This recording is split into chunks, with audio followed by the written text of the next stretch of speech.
Okay, so currently we are sitting in the captain seat of the Jrollon CRJ 200. It's a payware plane on X-Plane Flight Sim. And in my opinion, the best plane currently available for X-Plane. So this is just a brief tutorial on how to get the plane from a cold and dark state to up and running with all systems functional. So currently we are at Brisbane Airport, which is YBBN. Sorry if my computer lags a bit here.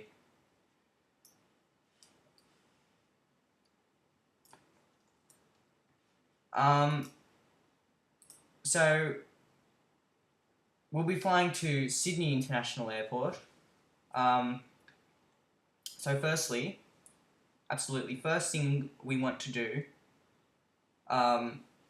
in operating this plane is check the circuit breakers are all fine, which they are. It's not simulated, so you can skip that if you want. Check the hydraulic pumps, they are all off, they must be off. Make sure the landing gear is down, which it is. Spoiler lever is retracted, yep. Flaps are set to 0, yes they are. The radar is off, yeah, that's okay. ADG manual release is in and stowed. That's the ADG manual release. It's in and stowed currently. That's what it looks like when it's in and stowed. Okay, so now we need some power to the plane. So we'll turn on the battery master, which is up here. And that will give us basic power to the plane. So to get full access to power on this plane, we need to either turn on the GPU, the ground power unit, or the APU. So in this case I'll do both just to show you. Now, to connect the GPU, you must go to this button down here called the MCDU menu. This will give you the basic plane menus and that kind of stuff. We press plane menu, and you'll see external AC power switch here. We press that until it turns green. Okay, when it turns green, you must go up the top and press ground power. As you can see, all the other flight instruments and displays have shown up here. So yeah, and if you look outside, you'll see the little electrical cart down here, which is supplying us with power. So I think that's very detailed.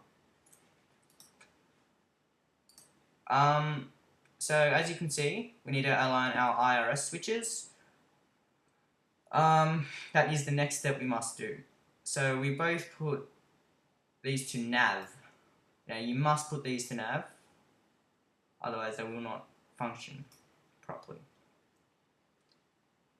And once we have done that, we must go down to our FMC, go to index, status, make sure all your information here is correct, like the database and NavWorld and NavData and all that other information. So after you've checked all that, you need to press position initialization button down here by pressing this. As you can see, this is our FMS position here. So we need to enter our airport code here, which is YBBN, up in here. And as you can see, they should be very similar. If they're not similar, well, it's a problem. So after we've got that there, we press on this button to make it come down to our little scratch pad down here. It sets our position, and as you can see, this IRS align do not taxi has sign has come up here. That means the IRS is in alignment. And once you've done that, you should go to the flight plan button. It's pretty easy FMC to work out, like it's pretty straightforward. And our destination, we'll be going to YSSY,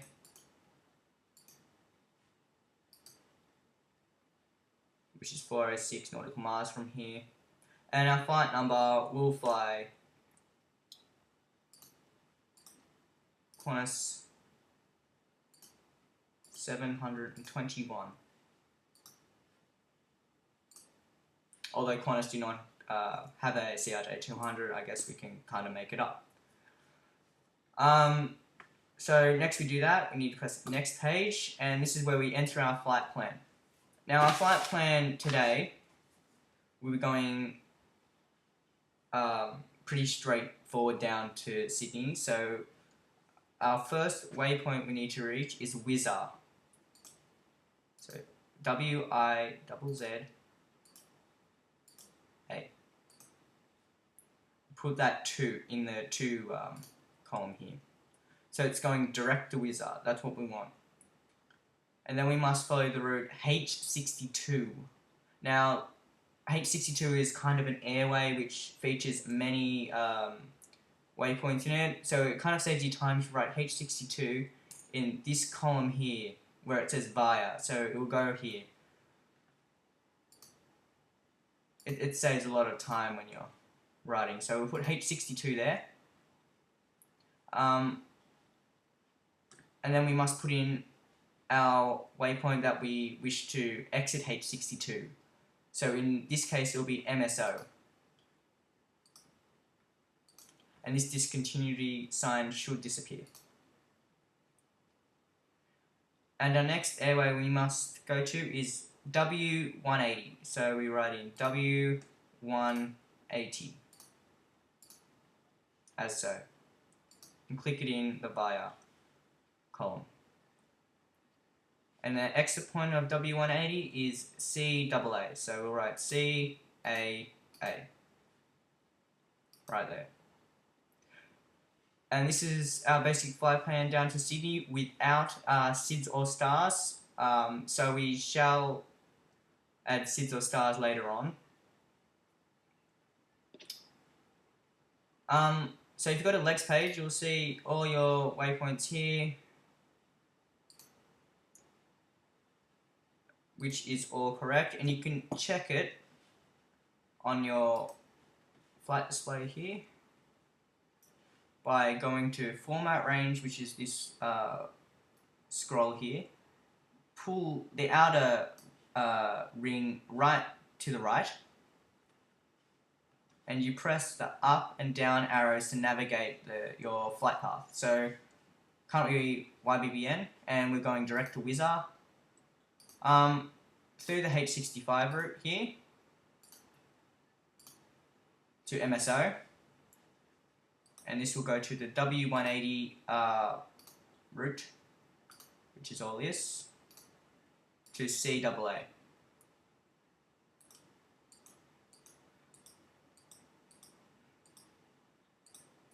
Just press back here. As you may have just noticed a couple of seconds ago, our artificial horizon has lit up. That means all the IRSs have finished aligning. It takes a couple of minutes. We should put that in the center. It's my preferred position. So now we'll do our SIDS and stars. So we'll be departing. I'll just check it here. We'll be departing runway 19, which is this runway going that way. So we'll select 19.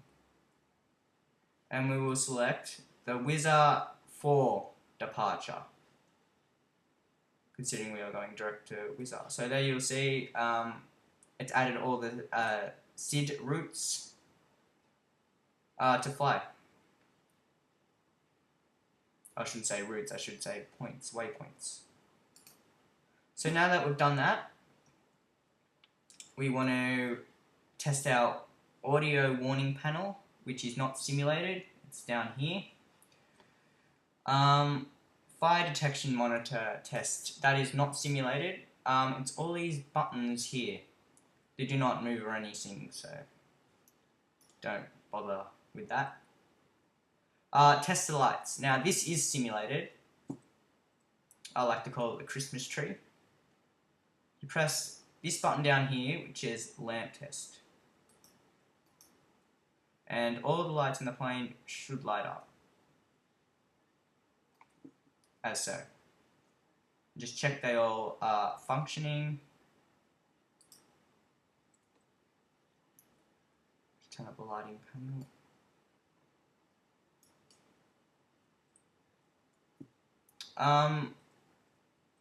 So check the fuel panel is all off.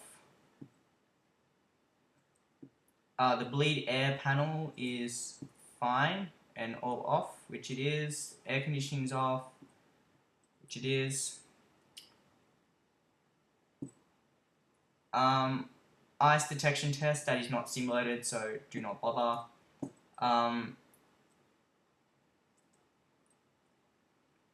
Now we must make sure the APU is off, which it is.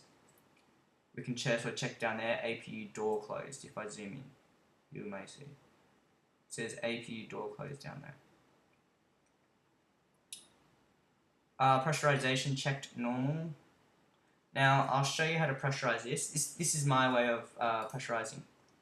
We go to select airport and we type in YSSY. Now there must be your arrival airport, which you must put in to show you in a second,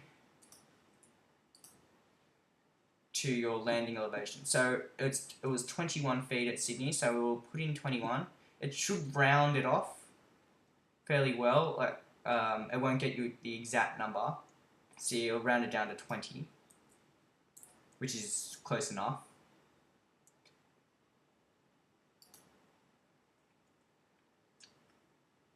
Make sure our emergency lights are armed. When it says off, that means they are off, obviously, so they are armed. If you turn that on, they are on. And in that position, they are armed, so, yeah. The standby compass, you don't need to worry about that. Stall tests, not simulated. GPWS test, not simulated. Make sure your clocks are correct. Yes, they seem correct. All your control panels here are okay. Which they all are. They're usually all okay. I'd go through and check them because it's like it's a procedure, but yeah. It's also not mandatory to kind of look through that. Upper pedestal, all to normal. Yes, it's all cool. Trims, you must check they're working. We'll set our trim now. For our flight, our trim will be at 7.9. So check it's working. Yes, it is. It's rising. So we'll set it to 7.9 for this flight. There you go. We must set our yaw dampers on. There's these two buttons down here. They should go blank once pressed. Parking brakes are on.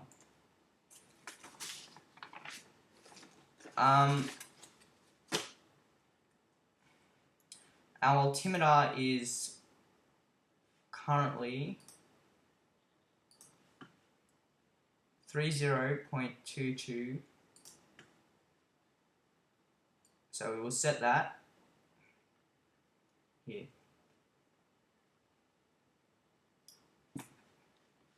And you will also notice our navigation is on nav 1. For flash, for flying our route, we must have that on FMS. Otherwise, it will not follow your route.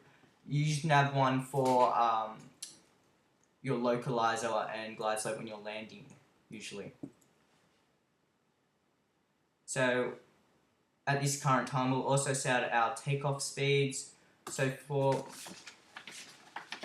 my flight, I have calculated V1 we use this little button down here to set them. We must push this over to that side because then it goes to the V1, VR, V2, and if you go to that side on the switch, it will go to VT. So we'll go to the right side of the button here and we'll adjust our V1 speed. Now our V1 speed I've calculated will be 118. We press this button to move on to V rotate. VR will be 123.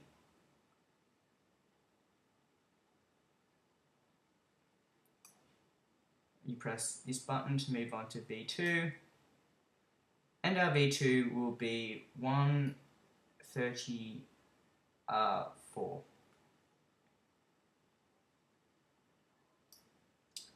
And now we'll move our selection bar to this side, to the left side. So now your nose goes to VT. We'll set that to 160.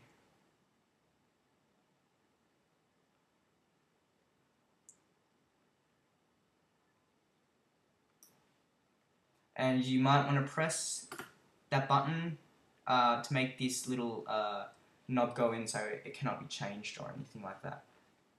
And so they are all set. Okay, so that's basically our pre-flight calculations and everything done. So now we want to start the APU ready for engine startup. So to do that, we press this button here, and you'll notice down in this panel down here, it should open up the APU door in a second.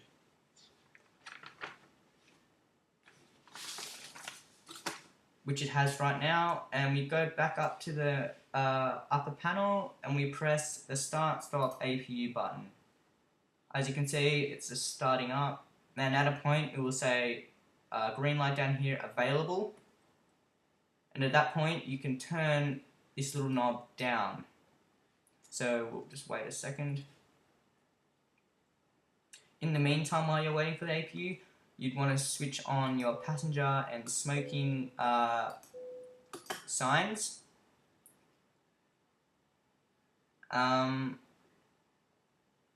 Set your radios for departure, which you can do from either here or because these are quite fiddly little knobs on here.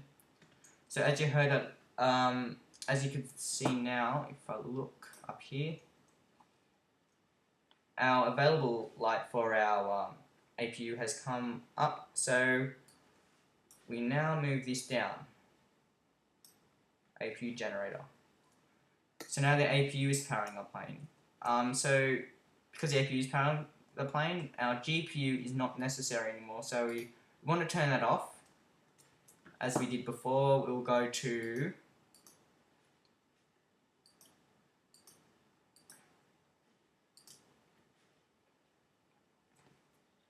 MCGU menu, plane menu, external AC power. We turn that off. And so we are not connected to ground power anymore.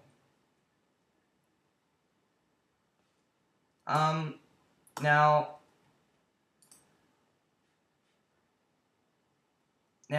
you might want to get your autopilot and displays here working. So firstly, you want to press flight director, turn that on. That does not engage the autopilot. We press this button here to engage the autopilot. So at this point, we'd want to set our altitude, which I'm just going to randomly make this up here. I'll set it to 5,000.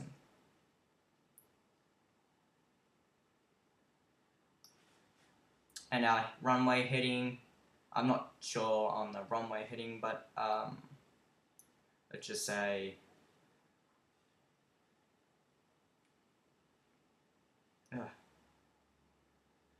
there we are. Let's say 170. And our speed, it should be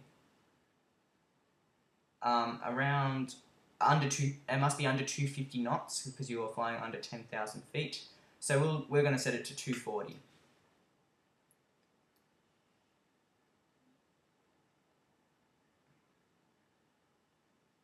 This plane has no auto throttle, so you must manually adjust your speed and power input. So now we must set our hydraulic pumps on. Now currently I'm moving my yoke around, which you cannot see outside the computer, and you'll see this yoke inside the plane does not move. That is because we have no hydraulics set.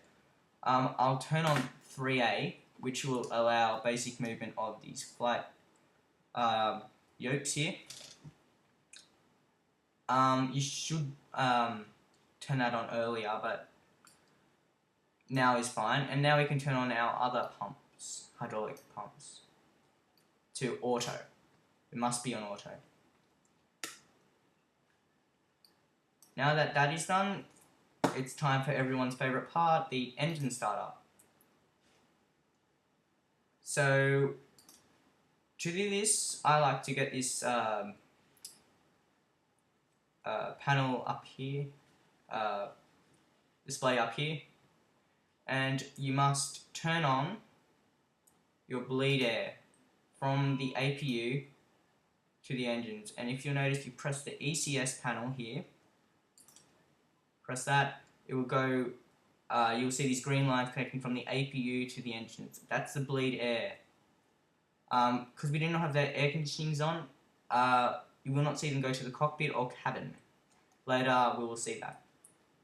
But for now, since we have turned on the APU bleed air, we must arm the ignition and start engine number 2.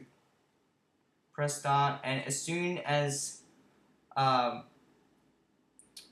it gets to 15 right there, which it has, we shall enable fuel flow, as so.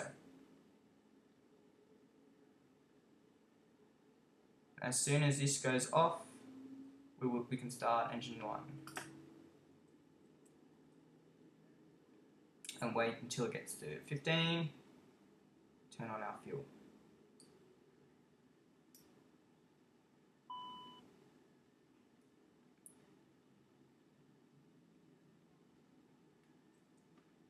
After they've working properly, you can turn on generator 2, generator 1 for the engines. Oop, that didn't work.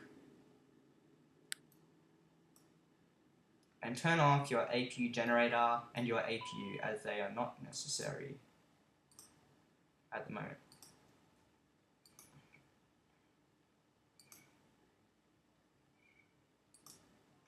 Okay, since we have the engines functioning, we can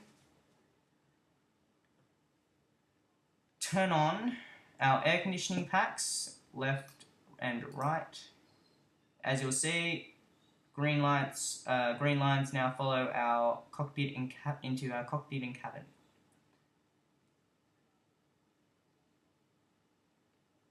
We can also turn on our probe heats.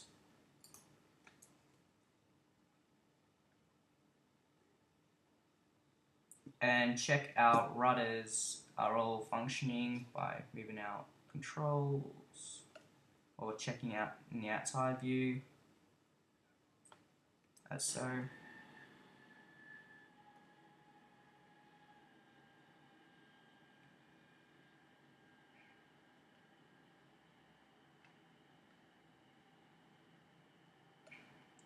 They're all working good. So now that we have the plane in a functional state, we can set the flaps. For this flight, that will be set at 8 degrees. So that's just the first indicator here.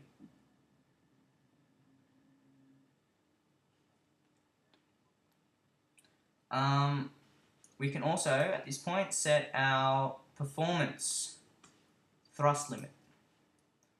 So the outside temperature now is just set to 0 degrees. And that will show us our takeoff, climb, and cruise speeds. Now, I don't usually follow these speeds. I like to follow my own speed. So I like to set this to 90.5 as the engine limit for takeoff. And you'll see that little blue marker imprinted there on the engine power.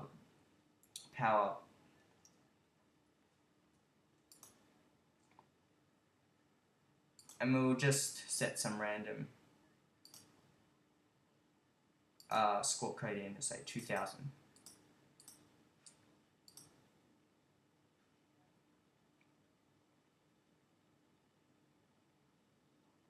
So at this current time, we can turn on our beacon and navigational lights, and if you want to, if it's nighttime, you can turn on your logo lights. So now we are set for pushback, so we shall push back. I'll just turn off. Let's go to the statistics page, which is just this standard page here.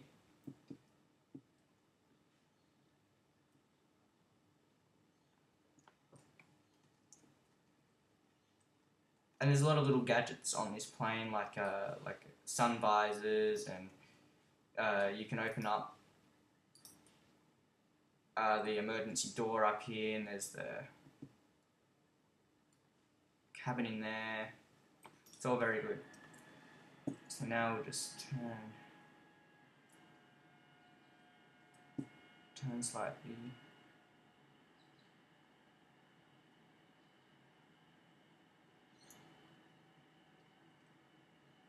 Sorry if my computer lagged a bit here. I'm due for a new computer.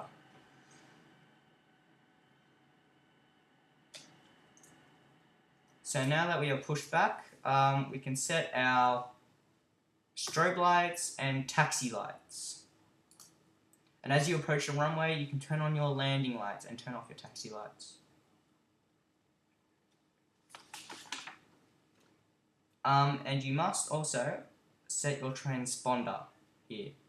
Once you are on the runway, you can set that to this mode, which is mode Charlie, which is suitable for flight.